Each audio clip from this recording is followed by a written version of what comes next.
Loading, loading, loading, loading, loading, loading.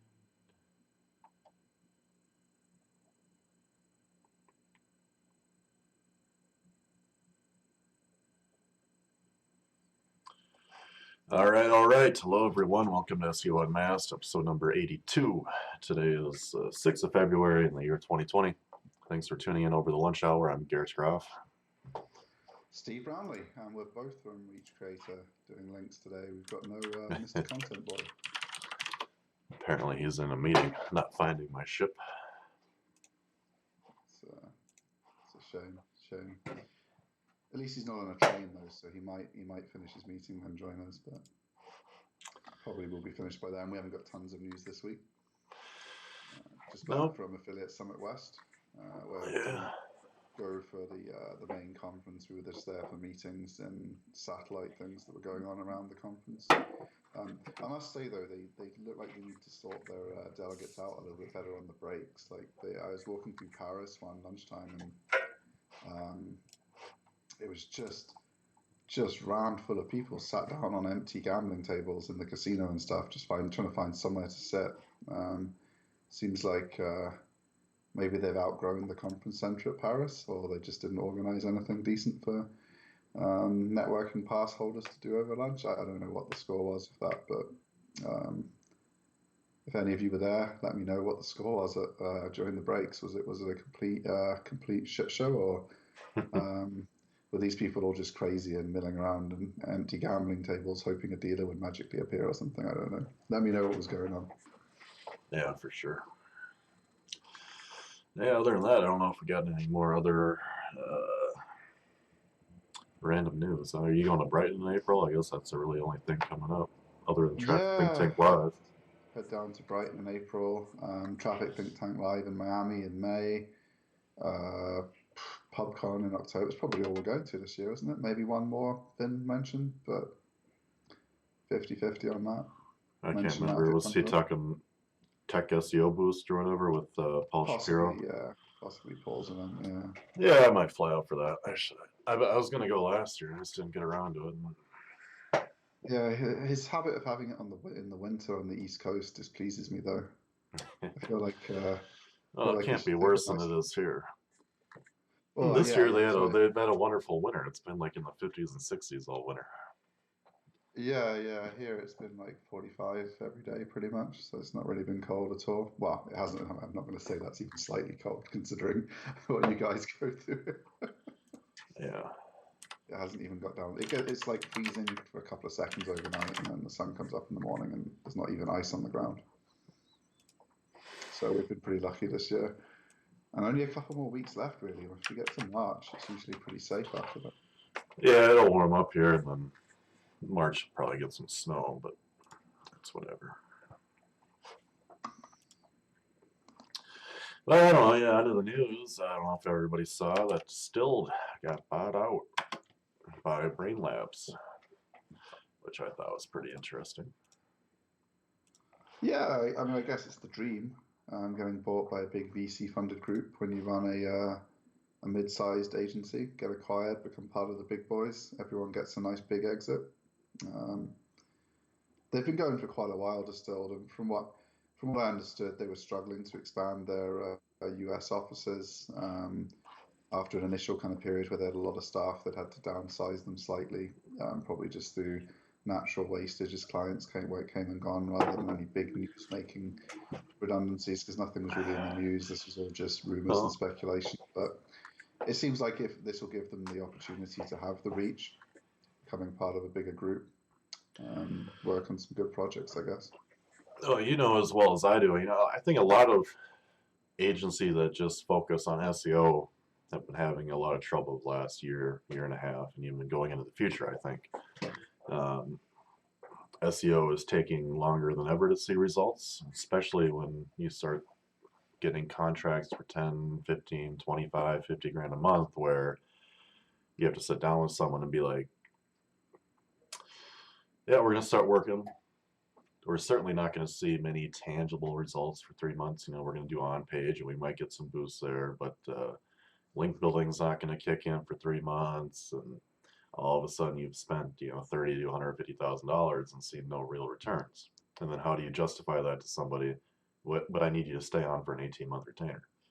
And a lot of agency guys I talk to are kind of really feeling that. They'll have a client for 6 months and then gone. Hell, I haven't seen any results. It's like, well, as well, though, because of the kind of clients we're getting, that there's an upstart group of very, very aggressive agencies with very, very low cost bases that are growing very, very quickly. yes. And their strategies, very, very quick, very, very aggressive on-page optimization, followed by extremely high volume, high aggression link building and things like that. Which I mean, leads me to think, I think a lot of these, right. individual I strategies. think a lot of just that agencies high don't level. seem to be investing in link building as much as they should. And I'm not just saying that because we run a link building agency, but I mean, really, like, let's say you take a medium to large site, you get one of these really big whale of a client, let's call them, and sure, their on page probably needs some work, but I mean, after that, what are you really doing? Are you just expecting to take like $7,000 a month in profit and just buy a few links and be like, well, that was kind of what I was getting to. Why yeah, they're struggling is that they were used to making these huge margins for faffing around a bit, and yeah, having a little creative team that sits around for a week coming up with ideas, and maybe they get the same total number of links as these more aggressive agencies per dollar spent, and so they say they justify their margin. But the problem is, if the client only has X to spend and the other agency can do double the work for the same, because they're super lean, and it's hard to make that change when you have a big company, because it's like, do we lay off 2/3 of our staff now and focus on outsourcing things that we can buy cheaper outside? And then, what if your outsourcing partner lets you down? What if there's issues there? If you're a really big agency, it's there's lots of challenges with it, with the agency model. And some of the old agencies, like Garrett was saying, are just too fat. They've got too many expensive staff, and then despite that, they're still pocketing 2/3 of the money they take in as a combination of profit and then remarketing and account managers to sell the agency, um, which is way too much for a client's budget to be going on that kind of thing. And if you look at software tools, like, I mean, it's quite common in B2B, like HubSpot. I mean, I looked at some of their accounts a year or so ago, and like 80% of what you pay them, they spend on marketing HubSpot. Effectively, through their account team, advertising. So, I mean, when you're leaving yourself with 20-30% of what every client gives you to actually do their work, it's challenging. I'm not saying impossible, because I don't want to say HubSpot definitely is terrible. I don't like it, but that doesn't mean people don't get value from it. But it does make it more difficult for the engineering teams to have enough budget and resource if so much is being taken out by marketing and profit, right, and growth. Part of a bigger structure is probably good for some of these mid-sized agencies. I think you know by the age Distilled's got to whether you're going to be able to grow a monster agency or not. Like, if you're like some kind of deranged sales genius, like Vin's favorite person, Gary Vee, who I've really gone off his content, as you guys know. I used to like some of his content, but his latest stuff I haven't enjoyed at all, so I haven't been watching him for a year or two now. But you can't fault his ability to grow a marketing agency. Like, his VaynerMedia agencies, he's done a great job. Like, he would know at this, younger than Distilled, that he was going to be able to grow an agency that could be a top advertising agency in New York, and probably already is. I mean, some of his clients are pretty insane. But I guess by Distilled's age, they know whether they're going to have the funding, support, network, scale to get what they want to do. And if they haven't got it in-house, becoming part of a huge group that also wants to grow and go to the next level makes a lot of sense for them. So yeah, I'd wish both companies well. I think there's a lot of good people gone through Distilled over the years that are now well known. Their alumni is probably more well known than the company. I think when you talk to people know people that used to be Distilled consultants years ago more than they know Distilled these days, I think. I mean, obviously everyone's heard of Distilled, but you know what I mean. Like, some of the people have become more famous than the company. So there's obviously been good work done, and it's put good people into the industry. So I'd wish them both well and hope that they can be successful. Yeah, for sure. Next up, the only interesting thing was that optimization thing. They're spinning that out. That was a surprise. because that was one of Distilled's main like things they were building there. I mean, I guess with like Google Tag Manager and all these other alternatives, maybe it wasn't unique enough anymore. I hadn't had to play with it for a while since it launched, but What is I was this? kind of. It was to test and learn. So like you put their delivery network on all your pages, and then you can do things like let's test. We change half of one type of sales page to this kind of markup, and we'll change another one to some different test. And you can do that like really quickly at a push of a button instead of going through updating all the pages. And then you can wait 6 months and see what the results are. And it allows you just to do mass SEO testing on huge client sites without tons of work. That's the kind of TLDR. It's a bit more fancy than that, but that's the gist. Gotcha. I was surprised they didn't want the technology, but that's becoming Search Pilot. Interesting. So yeah. Right on. Next up, found an article from Glenn Alsop, if I'm saying that correctly. Glenn Alsop, whatever. He had done a little write-up on affiliate SERPs and kind of what they all think is going on. I read this last week, so I don't remember exactly, but they pretty much were under the premise. I don't know how to phrase it, but under the premise, can affiliate sites still compete? Are they still competing with big names? What's going on here?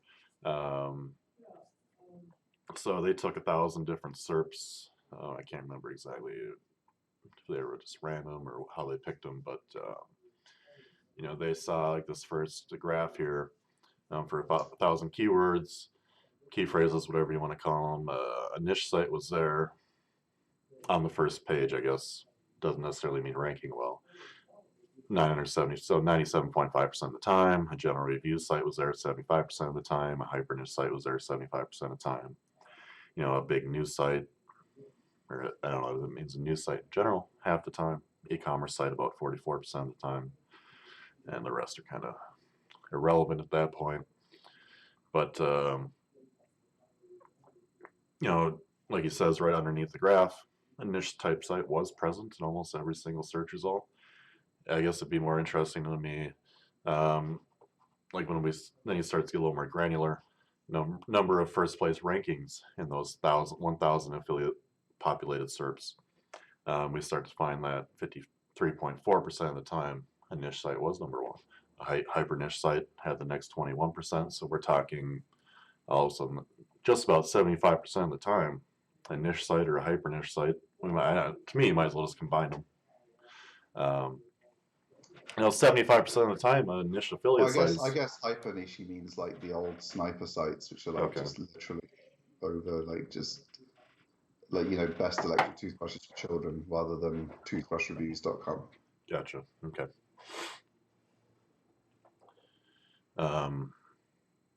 But yeah, I mean, he does get more granular here, saying hyper niche sites secured 33% more first place rankings than a general review site, meaning kind of what Steve just said here, hyper niching down for best toothbrushes for children. You may have more results. It depends how you want to interpret it and spend your capital or whatever. If you want multiple sites for one little thing, whatever.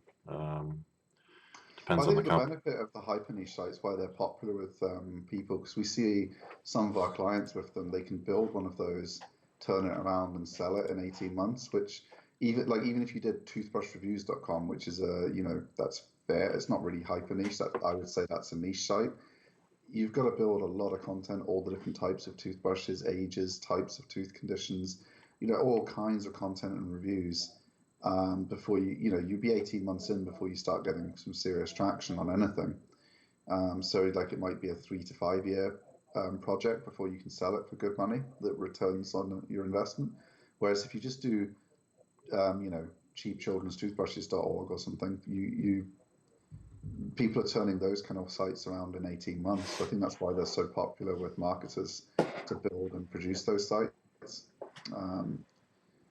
So it might be partly, a causation versus just the way people are preferring to do business. People might, the best people doing the most aggressive marketing might be building hyper niche sites right now because of how quickly and profitably, you can turn them around for some really nice sales. I mean, I've seen ones going at 36 times multiples, and they've only got a year's track record. And of that year, 3 months are good sales during the peak season, and the rest of the year is like $500 a month. You're like, wow. I mean, there's just no way I would give them $40,000 for that site. You've got no idea if it's going to perform next year's peak season or not. Like, I mean, but people are paying it, so you can really turn around those sites quickly, which I think probably leads to the best marketers building lots of them. Yeah, it seems plausible. Another thing I found interesting was, just under 50% of all the featured snippet for these 1,000 keywords, niche sites or hyper niche sites were picking up. And considering not every one of those SERPs probably has a featured snippet, you start talking the vast majority of these sites or these SERPs that have a featured snippet all of a sudden pretty much being dominated by niche sites versus possibly big authority sites, or they have news sites on the graph here, but they're 96 out of 1,000, 9.6% of the time a big news site might be picking up a snippet, and whether that's the inability for a big site to mark their page up right versus a more SEO savvy person that's doing niche sites, I don't know, that could be some of it, I guess. But yeah, I think when you look at the general review sites, like I looked at laptop reviews a while ago, and the big PC Mag and stuff, they tend to just kind of get like their category page is just a list of all their recent reviews with an intro sentence, and then their reviews, they just kind of just crack on and get on with it, review the thing. Whereas your niche site owner will tend to have on the page, what is this processor? What is, they have loads more Q&A type stuff just built into the page because they're trying to make the page more, they haven't got enough overall power to get the page anywhere without making the page also rank for loads of long tails. So they tend to build in a lot more Q&A and a lot more, and we saw that on some finance sites in the UK a while ago. There was tons of Q&A on, they've got the review table that some of their bigger competitors had, but in addition they would have, what is a 0% credit card? How do you stay out of debt with a 0% credit card? How do you, all this kind of stuff. Can I use 0% finance for home improvements? Can I, loads of Q&A stuff that could get a featured snippet, like 0% finance home improvements. So it's totally plausible Google could pick that one up. Whereas if you just have a good review of a bunch of credit cards, you're not going to mention that kind of stuff. Right. So I think Garrett's absolutely spot on with that, and I've seen examples in the wild where that difference is quite stark between the general sites, and they're obviously doing it on purpose. They're just not putting that kind of content up. Yeah. Just kind of skimming through the rest of this article quick. In 563 out of 1,000 SERPs, at least one partial match domain was present. It doesn't necessarily mean this is, the SERP, the first page. So 10 results, they might not be ranking number one, but just 4 exact match domains were found ranking for the queries we had searched for.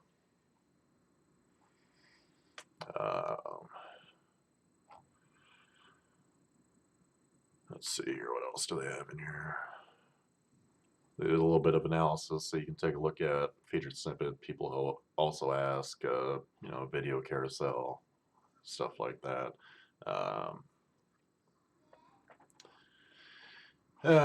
Just about every single site was HTTPS. Interesting to me, I don't know if it necessarily means anything. A vast majority of these sites use www domain versus much less or much fewer sites use just domain.com or whatever it is. Very few ranking sites were using a subdomain or stuff like that. But yeah, I don't know. Interesting article. That was kind of cool. Yeah, that's nice to see that kind of analysis still coming out. Yeah. What's Glenn's nickname? Doesn't he? Isn't he one of the SEOs that had a pre-mainstream nickname? I forget now. I don't know. I see him every once in a while in Traffic Think Tank, but I've never talked to him. I don't know. He might. I don't know. I guess. I don't know. Yeah, because a lot of people know these guys by their original names, so Yeah. like it's now I've kind of just got used to him posting as Glenn, but I'm sure he used to post as something else. But anyway, irrelevant for now. Yeah. Unless you don't know who he is, his new name. Yeah, for sure. In which case, sorry. Let's see, where were we? Yeah, then I think I saw someone had shared this in Traffic Think Tank, a tweet by Miss Lily Ray. This was about a week ago now. If you're chosen as a featured snippet, you don't rank at the top of page 2 now. You disappear from the top 100. So basically a full-on filter.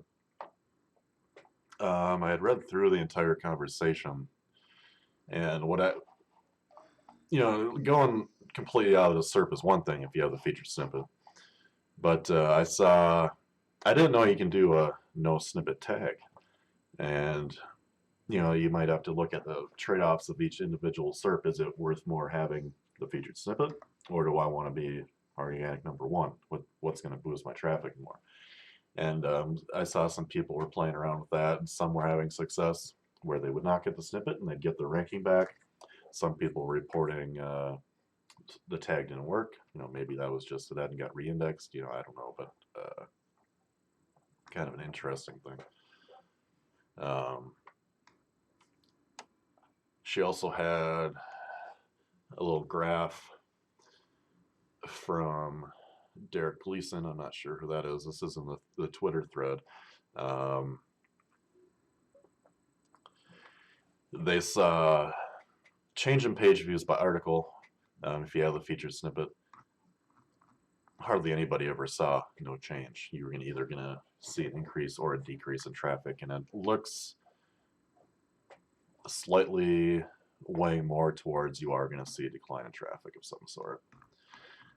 Some people, it's pretty close, but it is slightly more in the decline of traffic. If you I don't like Danny's answer as well. Like it's really disingenuous how he's become part of the bullshit machine already. Like Google's clearly, the problem with it is, and I don't know how most of you use search. When I use search, I ignore the featured snippet and look at the real results.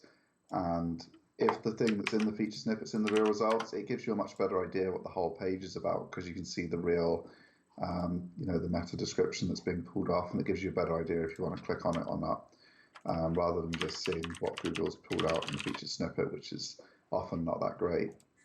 Now, I think they're hoping to train users that the featured snippet is the top result now, and that they should look at it and click at it. Right. Yeah.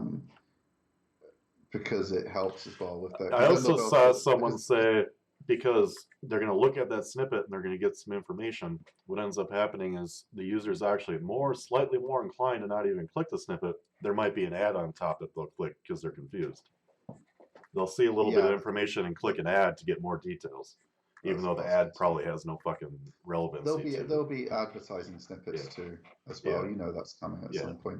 So I mean, Danny's trying to make it sound like you're number one, and it's a deduplication. It's really not. And the history of Google, it would be like saying someone in the local results, the map pack should be taken out of the organic listings as well, because it's a duplication. It's not. It's a separate search feature.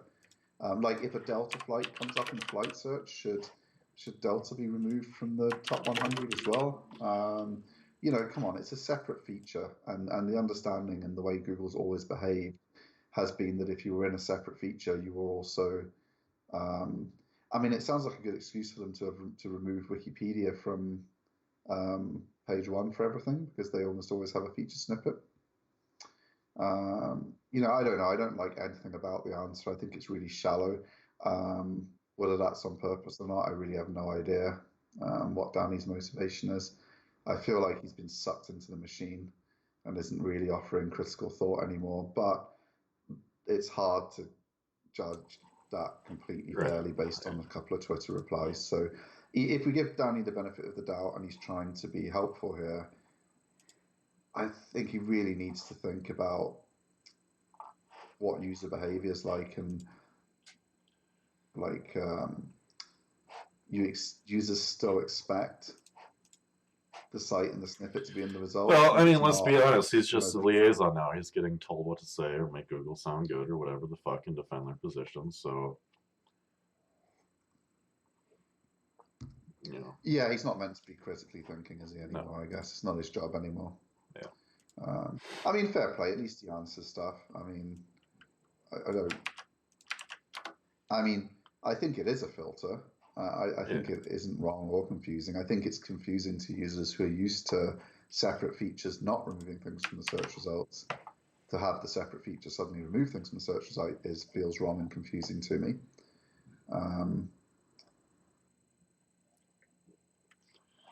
Yeah. Uh-oh, I think we lost Steve. Reconnecting. There's a poor network connection. Well, I guess I'll just keep going by myself. We were going to do an article from Bill Slosky. I just shot him a message on Facebook. He had an article on the patent for the Google shopping stuff. But it seems the site has gone down, so I just let him know about that. It's in the show notes, so I'm sure he'll get it back up if you want to take a look. It was kind of interesting. And then that's a nice picture of Steve we got there.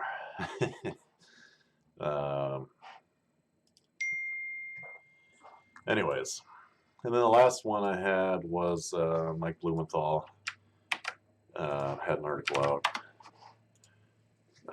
actually a few weeks ago now, but here, I'll just put that up since it's on the screen. Google has rolled out a new provider plan to replace the Trusted Verifier program. And it allows organizations like the Chamber of Commerce or some other shit like that to handle the Google My Business verifications for their members. I guess this is Google's way of attempting to filter out spam that you can do with postcards and all that fun stuff, or you used to be able to do phone verifications, which I don't know if anybody can still do anymore. I don't think so. But you know, it's funny in the comments, you know, no one's ever going to abuse this ever. And, you know, it seems auto dealers can now be a trusted My Business provider. And I don't know if this was some attempt at Google giving legitimate businesses a chance to giving legitimate businesses, a chance to be the verifiers in this case. But, you know, it's just as easily exploitable. What's stopping me from going down to my local auto dealership and being like to the sales guy or the tech guy, here's $50. I need to verify some GMBs. Or, you know, I'll give you $25 a pop, and all you gotta do is click a button. You know, I'm not sure exactly what they're. I guess I get the initial thought, but it's going to weed some people out that don't want to take the extra step to do that, but it's just going to be just as easily exploitable. And then you start getting in with organizations like the Chamber of Commerce who probably don't understand what the hell they're even doing. You know, someone could just join the Chamber of Commerce, start going to some meetups and being like, yeah, I got all these businesses in the area and I'm supporting local business. I need them all verified on Google though. And the Chamber of Commerce person will be like, oh yeah, absolutely, great, thanks for bringing all this business into town, when in reality it's just some guy spamming the fuck out of map packs. So it'll be interesting. I don't know, see what actually happens. But yeah, you're back. I am. Apologies for that, guys. Skype decided to crash, and that was helpful. It's all good. I just went through the last piece of news. We were gonna do. I was just reading that. That's kind of interesting. We were gonna do a piece on something that Bill Slosky wrote for Google Products or Google Shopping, whatever you want to call it. But his site went down, so I shot him a message saying it went down. But I guess maybe it came back up by now. We can check. But... Okay, it's back up. Must have just been a temporary error. Can you fire me the link over, please? Yeah, 1 second here.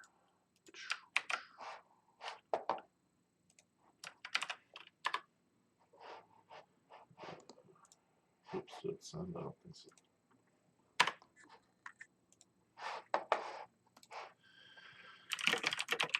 Well, now the site's back up quick. Cool. Yeah, I didn't have time to read through it. I just Google Shopping is actually something I would like to learn more about. I don't know if I mentioned on the show, but last year I started a new business selling skid loader parts like bobcats and all that shit. You know, tracks, tires, undercarriage parts. And it's something I'd like to learn more about paid traffic, but personally, and you know, learning how this stuff works as a core, I think is important. So you know, it's always worth reading through his patent analysis. Something I was going to say though, you know, I thought it was funny, you know, mentioning you know, sites that use SSL or HTTPS, whatever you want to call it now. It's interesting that neither Bill Slosky nor Mike Blumenthal use it on their sites. But whether they care, probably not. You can load it in HTTPS. Oh, well then their redirects don't work, because if I just go to SEObythesea.com, I just get redirected to the HTTP version. And I guess I didn't check Blumenthals.com. Yeah, it just goes to unsecure version. But yeah, I guess for them it may or may not matter.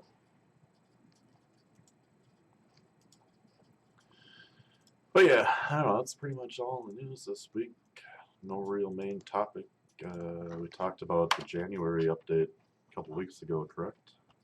Yeah, we did. I mean, if anybody knows a lot about Google Discover, I would love for you to come on the show, because we are big. Yeah, please do.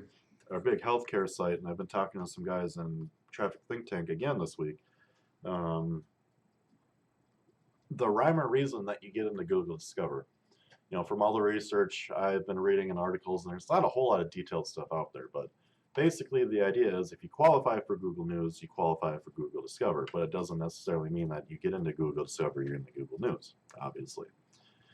But our site will go in for like a week or two. It'll get a huge spike in traffic from Google Discover, and then it'll just taper off to zero over like a week or two. And then it'll just, no traffic from it for months. Back in, boom. And if you look at Google News, you know, you need to be publishing a couple articles a day. It helps if you have your own news sitemap. You know, the content needs to be obviously original and newsworthy and all that shit. But, you know, why these articles of ours, especially that are going into Discover, that certainly aren't new. Yeah, it's interesting. I'd like to talk to someone that actually knows a lot about it, or something I did find interesting when we did get the huge traffic spike on that site, ad revenue did not reflect that at all. So it makes me, I'd like to see someone, I don't have the time to do it, do a report on, or a little research.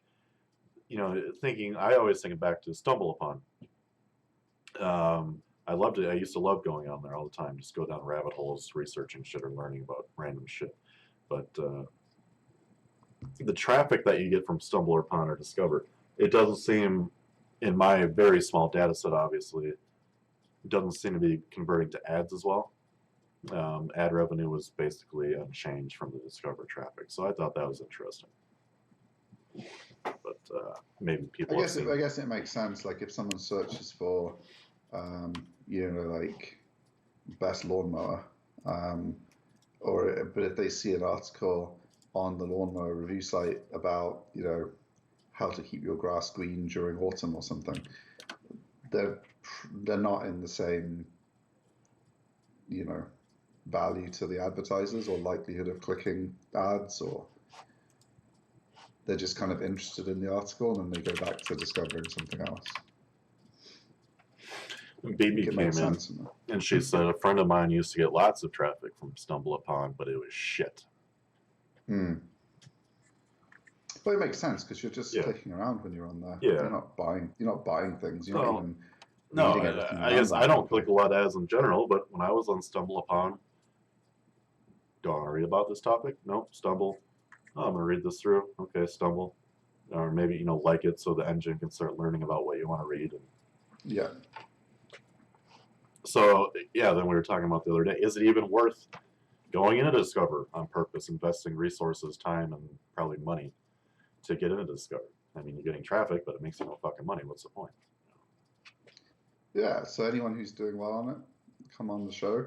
I'd also like to get someone on who isn't an AI expert that's become an AI expert and machine learning expert since they became an SEO. I'd like someone who was a machine learning expert before and maybe knows a little bit about SEO, because what I'd like to do is pull up like 10, 15 recent articles on machine learning and have the expert have a quick look at them before the show. And we just go through them on the show, bullshit, meh, and good. And just give people like, because my take on it is as a very, very, very, very, very introductory level, um, learning about machine learning and then reading some of these SEO articles and the conclusions they come to, is that 90% of the stuff being written would go in the bullshit answer. Yeah. But I would love someone who's, 10 years further down in experience than me. I do know somebody, but whether he'd be willing to come on, I doubt. I sincerely doubt. He's been, I've talked. You know who he is, or you might Yeah. I doubt he'd be willing to come on the show, but like I've talked to him about it, and like his skill set is so obviously going to blow the pants off anybody doing SEO, and he works very. It's just for the people who are putting out plausibly true and useful information, Yeah. and the people that are just putting out garbage. And I think 90% of what I read makes me want to just put a fork in my eyes. But I want to know, is that just me not understanding deeply enough, and really they're right and I'm wrong? It's been a while, but he's been doing this sort of stuff since the early '90s. He's actually really a pioneer in this type of stuff, and probably a year and a half ago, people started talking about this a lot. I shared an article, and he's just like, "What?"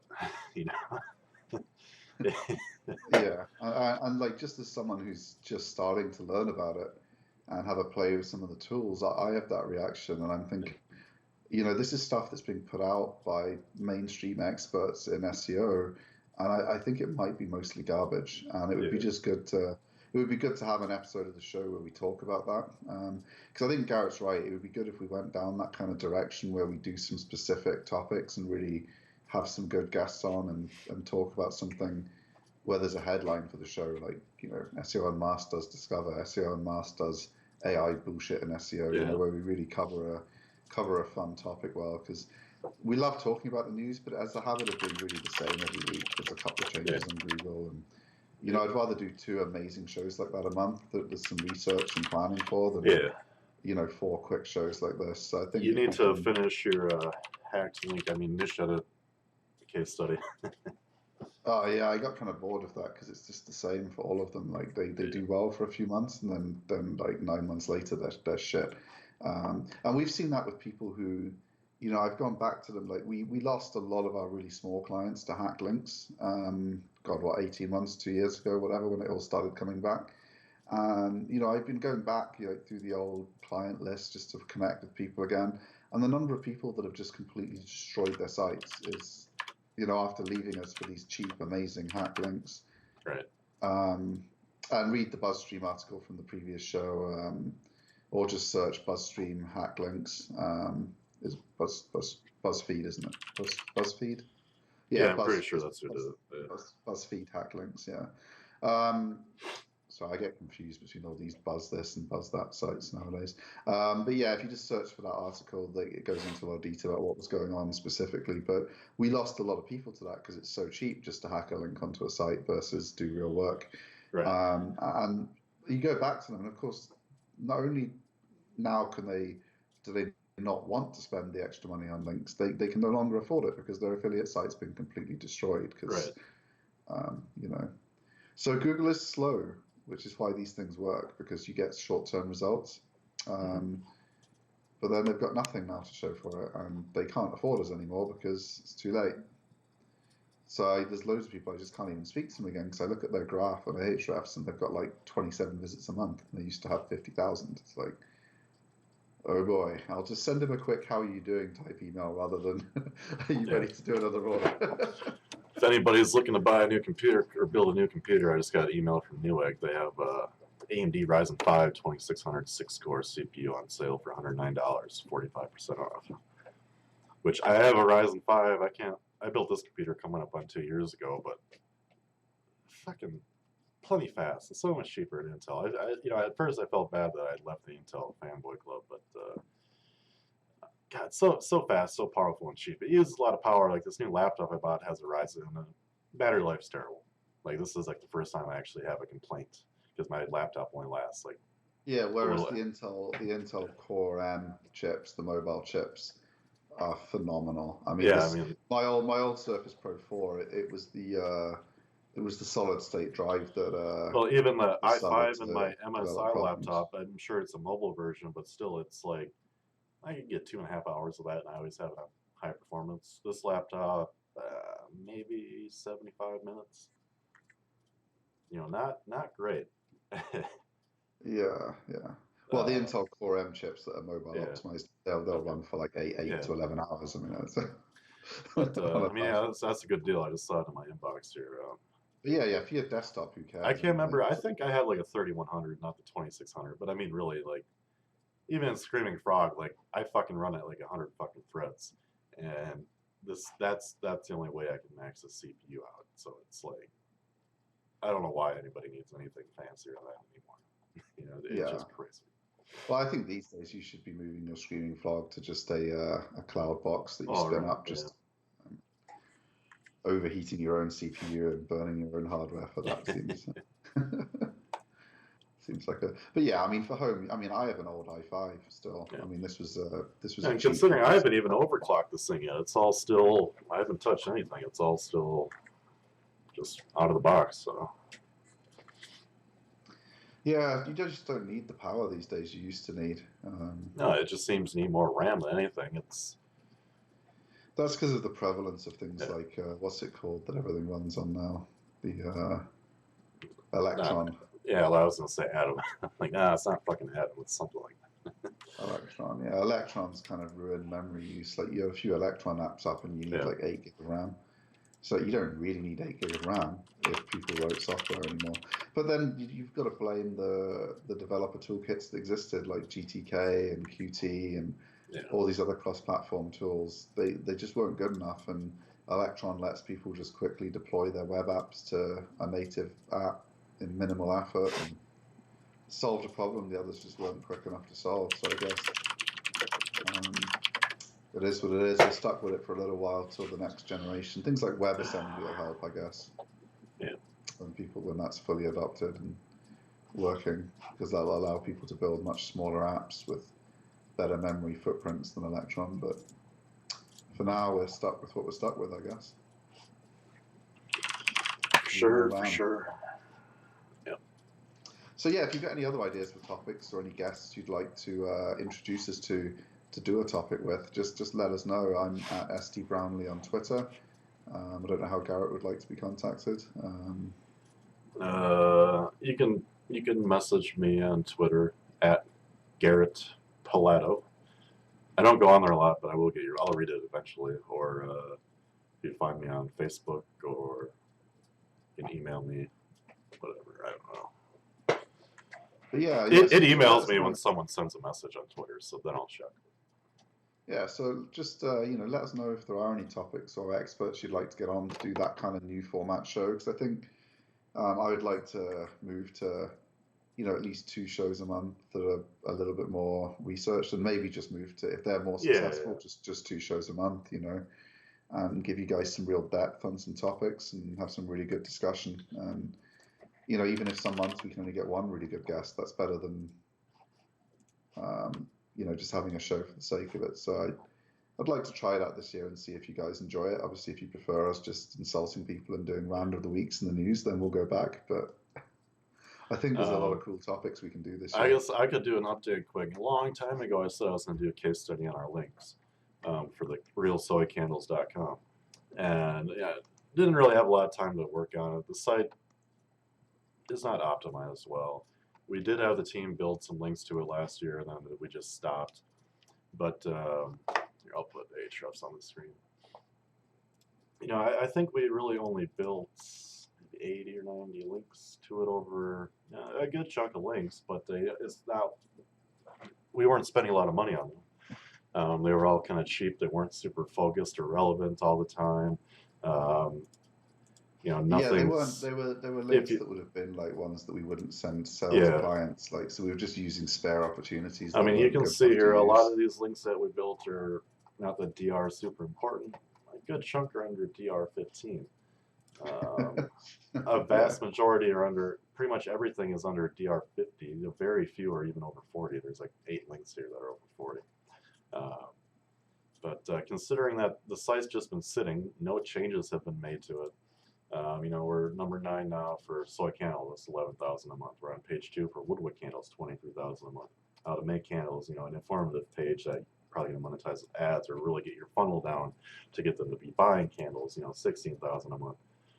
Soy wax page here. A lot of stuff is stuck here where, you know, if we decide to build some proper links and get the on page fixed, you know, that's a money making site. And you know, maybe we invested more links than we needed to, but again, they were cheap and not very focused. No exact match anchors or even partial match really when I was looking last night. So you know, there's a lot of potential there, and when I finally get some time, I'm going to do the on-site, see how that helps, and then maybe we can build a link or two to the money pages and see if that bumps them up to where they need to be making money, because you know, we have invested some arbitrary amount of money into this in time, so it'd be nice to make money, or you know, maybe just sell the site, something. You know, I don't know. There's some traffic on here. Traffic. Uh, yeah, so you know, it really popped off last winter. I think it's actually doing around 5,000 hits a month right now, so it makes sense with the Ahrefs always being behind, but whatever. Yeah, it's interesting. Like, ignoring it was our most effective strategy. Yeah.